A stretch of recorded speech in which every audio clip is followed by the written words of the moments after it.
உங்களுக்கான இன்றைய வாக்குத்தத்தம். பரிசேயர் கூடியிருக்கையில் இயேசு அவர்களை நோக்கி, கிறிஸ்துவை குறித்து நீங்கள் என்ன நினைக்கிறீர்கள்? அவர் யாருடைய குமாரன் என்று கேட்டார்.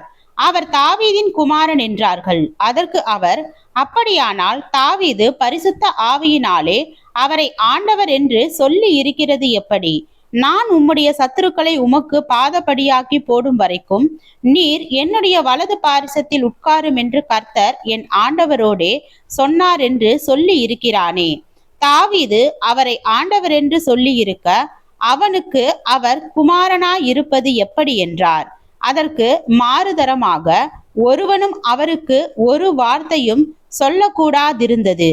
அன்று முதல் ஒருவனும் அவரிடத்தில் கேள்வி கேட்க துணியவில்லை. மத்தேயு 22 அதிகாரம் வசனம் 41 முதல் 46 வரை.